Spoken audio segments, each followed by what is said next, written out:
పోవాల్సిన అవసరం ఉన్నది.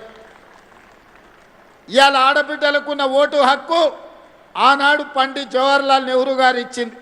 ఇవాళ గొప్పగా అభివృద్ధి చెందిన దేశం అని చెప్పుకున్న అమెరికాలో ఆడబిడ్డలకు ఓటు హక్కు కొన్ని వందల సంవత్సరాలు లేదు. కొట్లాడంగా వాళ్ళకు వచ్చింది.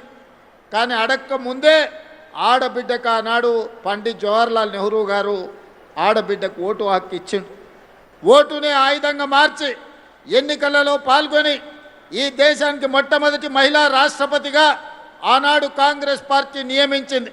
మొట్టమొదటి రాష్ట్ర ముఖ్యమంత్రులుగా, ఈ దేశ ప్రధానమంత్రిగా, హైకోర్టు చీఫ్ జడ్జెస్గా, ప్రతి దగ్గర పార్టీ అధ్యక్షురాలుగా ఈనాడు కాంగ్రెస్ పార్టీ మహిళలకు సముచితమైన స్థానాన్ని ఇచ్చి మహిళల్ని గౌరవించింది. ఈనాడు అధికారంలో ఉన్న పార్టీలు ఏనాడైనా ఒక మహిళను వాళ్ళ పార్టీ అధ్యక్షురాలుగా నియమించుకున్నారా? వాళ్ళ ఆలోచన వచ్చిందా? ఈనాడు కేంద్రంలో ఉన్న అధికారంలో ఉన్న పార్టీ దాదాపుగా 40-45 సంవత్సరాల 50 ఏళ్ళు కానికి వస్తుంది. ఆ పార్టీ పెట్టి 45-50 సంవత్సరాలల్లా ఒక్కనాడైన వాళ్ళ పార్టీ అధ్యక్షురాలుగా ఒక ఆడబిడ్డను, ఒక మహిళను పెట్టాలని ఆలోచన చేసినరా? లేదా ఈ రాష్ట్రంలో 10 ఏళ్ళ అధికారంలో ఉన్న పార్టీ వాళ్ళ పార్టీ నాయకత్వమే కాదు, మొదటి 5 సంవత్సరాలు మంత్రివర్గంలో ఒక ఆడబిడ్డ కూడా అవకాశం ఇయ్యలేదు. ఈడ మా అక్కలు వేలాది మంది చదువుకున్న వాళ్ళు ఉన్నారు, పరిపాలన చేయగలిగిన శక్తి ఉన్నోళ్ళు ఉన్నారు, ఎవరు ఏం చేస్తున్నారో విశ్లేషణ చేసే సామర్థ్యం ఉన్నోళ్ళు ఉన్నారు. మీరందరూ ఆలోచన చేయండి. కేంద్రంలో అధికారంలో ఉన్న పార్టీ 45-50 ఏళ్ళైనా వాళ్ళ పార్టీ అధ్యక్షురాలుగా కేంద్రంలోనే కాదు రాష్ట్రంలో కూడా ఏ రోజు నియమించుకోలేదు.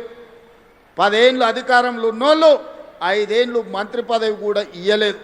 కానీ ఇందిరమ్మ స్ఫూర్తితో, సోనియమ్మ ఆశీర్వాదంతో ప్రజాపాలన ఏర్పడితే మొదటి రోజే ఈరోజు కొండా సురేఖమ్మను, ధనసరి సీతక్కను మంత్రులుగా చేసి పరిపాలనలో భాగస్వాములను చేస్తే ఈరోజు వేలాది మంది ఆడబిడ్డలకు ఈరోజు ప్రయోజనం చేకూరిందా లేదా ఆలోచన చేయండి.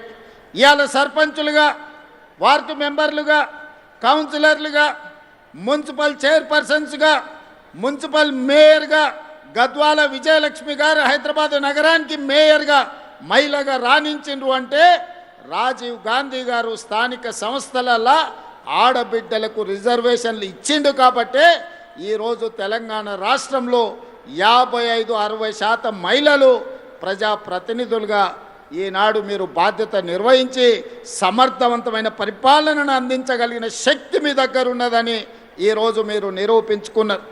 ఇదే కాదు, చట్టసభలలో ఎమ్మెల్యేలుగా, ఎంపీలుగా, కేంద్ర మంత్రులుగా మీరు రాణించాలని 2013లోనే శ్రీమతి సోనియా గాంధీ గారు చట్టసభలలో మహిళలకు రిజర్వేషన్లు ఉండాలి, 33% ఇవ్వాలి అని 2013లోనే రాజ్యసభలో బిల్లును ఆమోదింపజేసిన నాయకురాలు శ్రీమతి సోనియా గాంధీ గారు రాబోయే రోజుల్లో వచ్చే ఎన్నికల్లో 33% మహిళలు శాసనసభలో, పార్లమెంటులో, రాష్ట్రంలో, కేంద్రంలో ఎమ్మెల్యేలుగా, ఎంపీలుగా, రాష్ట్ర మంత్రులుగా, కేంద్ర మంత్రులుగా రాణించబోతున్నారు.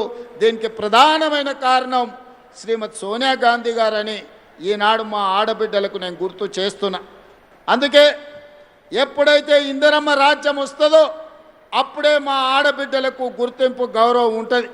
పొదుపు సంఘాలు ఆనాడే మొదలైన పివి నరసింహారావు గారు ఉన్నప్పుడు ఆ పొదుపు సంఘాలే మహాలక్ష్మి గ్రూపులుగా, స్వయం సహాయక సంఘాలుగా ఎదుగుతూ ఈనాడు తెలంగాణ రాష్ట్రంలో 67 లక్షల మంది ఆడబిడ్డలు సంఘాలుగా సెర్ప్ పేరు మీదనో, మెప్మా పేరు మీదనో పట్టణాలలో ఈరోజు ఈ మహిళలు పనిచేస్తున్నారు. అందుకే గత ప్రభుత్వంలో 4,000 కోట్ల రూపాయలు మీ సున్నా వడ్డీని ఎగగొట్టిపోయినరు. కానీ ఆడబిడ్డలతో పెట్టుకున్న వాళ్ళు అధికారంలో ఎవరైనా ఉంటారా? అందుకే రొట్టెలు చేసేటప్పుడు సలాకి ఎర్రగా కాల్చి ఎట్లయితే వాత పెట్టినరో, వాత పెడితే ఇవాళ మా అక్కలు పెట్టిన వాతలకు అధికారం దిగిపోయి కొంతమంది ఫామ్ హౌస్లో పండుకొని ఏడుస్తున్నారు.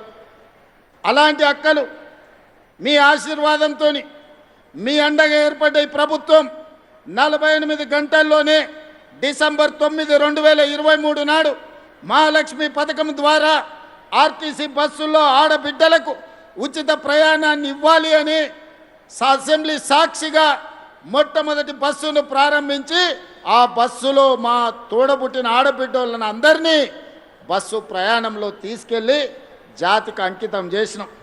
ఆనాటి నుంచి ఈనాటి వరకు 10,500 కోట్ల రూపాయలు మా ఆడబిడ్డల కోసం ఆర్టీసీ కార్పొరేషన్కి ఈరోజు రాష్ట్ర ప్రభుత్వం చెల్లించింది. ఇక్కడున్న మా అక్కల్ని ఆలోచన చేయమంటున్నా. 2023 డిసెంబర్ 9 తర్వాత ఎక్కడైనా ఏ బస్సులో అయినా ఏ ఆర్టీసీ కండక్టర్ అయినా ఒక్క రూపాయి కానీ ఒక్క పైసా కానీ మిమ్మల్ని టికెట్కు పైసలు అడిగిండా? మీరు ఆలోచన చెయ్యండి. అడుగుతుండ్రా అక్క? ఎవరైనా అమ్మగారింటికి పోయినప్పుడు అడిగినరా? అమ్మవారి దర్శనానికి పోతే అడిగినరా?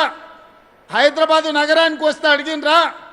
రాష్ట్రంలో ఎక్కడికి వెళ్ళినా ఏ ఆడబిడ్డ కూడా అనా పైసా చెల్లించకుండా ఆర్టీసీ బస్సులో ఉచిత ప్రయాణం చేస్తుంటే కొంతమందికి కడుపు నొప్పి లేచి వాళ్ళ మనసంతా విషం, కడుపు నిండా విషం, కళ్ళల్లో నిప్పులు పోసుకొని ఆటో డ్రైవర్లను రెచ్చగొట్టి ధర్నాలు చేపించి ఆడబిడ్డలకు ఉచిత బస్సు బంద్ చేయాలని రోడ్డు ఎక్కింది.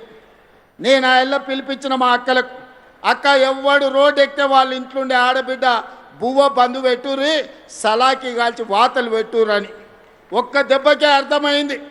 మా అక్కలందరూ తయారైనరు.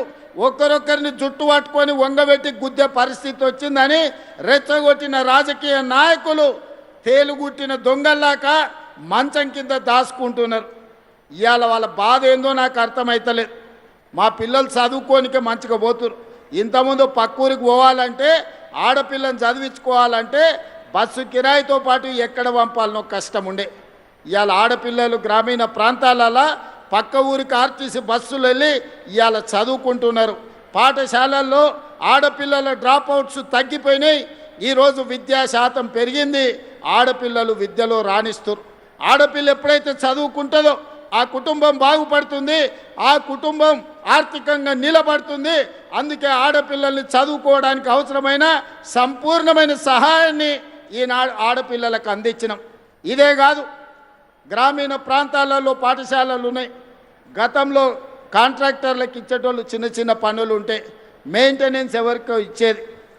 నేను వచ్చిన తర్వాత సీతక్కని అడిగి అమ్మ ఆదర్శ పాఠశాల పేరు మీద అన్ని 27,000 పాఠశాలల్ని ఈరోజు నిర్వహించడమే కాకుండా వాటిలో ఏమైనా సమస్యలు ఉంటే పరిష్కరించుకునే బాధ్యత కూడా ఈనాడు మా ఆడబిడ్డలకే ఇచ్చినాం. ఇదే కాదు, ఇవాళ పాఠశాలల మధ్యాహ్న భోజనానికి అవసరమైన సరఫరా చేయాల్సిన నిత్యావసర వస్తువులను ఈరోజు ఆడబిడ్డల ద్వారానే సరఫరా చేపించే పరిస్థితి తీసుకొచ్చినాం. ప్రభుత్వ కార్యాలయాలలో ఉండే క్యాంటీన్లు ఒకప్పుడు